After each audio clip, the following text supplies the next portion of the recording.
Aláròyé máa wí o. Eedi àbí Efun ìyáálé ilé yìí gbẹ̀mí ọkọ ẹ̀ ó lóun ò nífẹ̀ẹ́ mọ́ rárá.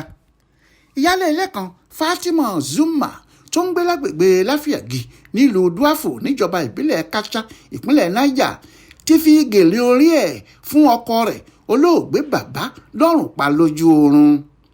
Aláròyé gbọ́ pé ní nǹkan bí ọdún 3 sẹ́yìn ni olóògbé náà fẹ́ afurasí ọ̀daràn ọ̀hún sílé gẹ́gẹ́ bí ìyàwó lẹ́yìn tó kọ ọkọ tó kọ́kọ́ fẹ́ sílẹ̀.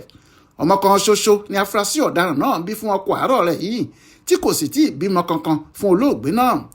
Àìpẹ́ yìí ni ìyáálé tí wọ́n fẹ́ Fatima lé bímọ táwọn ẹbí sì ń sáré sọ́tún sósì láti sọ ọmọ yìí lórúkọ, ṣùgbọ́n ṣe ni afurasí ọ̀daràn náà fi gèlè orí ẹ̀ fún olóògbé náà lọ́rùn pa lásìkò tí ìyẹn ń sùn lọ́wọ́. Lẹ́yìn tó fún un lọ́rùn pa tán ló bá tún la ọmọ rí odó mọ́ ọ lórí kó fi lè kú pátápátá.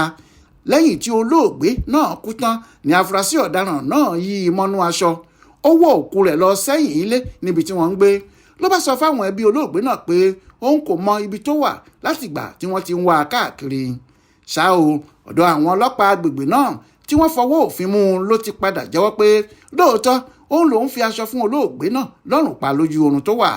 Alukoro iléeṣẹ́ ọlọ́pàá ìpínlẹ̀ náà fìdí ìṣẹ̀lẹ̀ ọ̀hún múlẹ̀ fáwọn oníròyìn lọ́jọ́bọ̀ tọ́sídẹ̀ẹ́ ọjọ́ 2 oṣù kínní ọdún yìí pé ọ̀dọ̀ àwọn ni afurasí ọ̀daràn náà wà tó ràn àwọn lọ́wọ́ nínú ìwádìí àwọn lórí ẹ̀sùn tí wọ́n fi kàn án.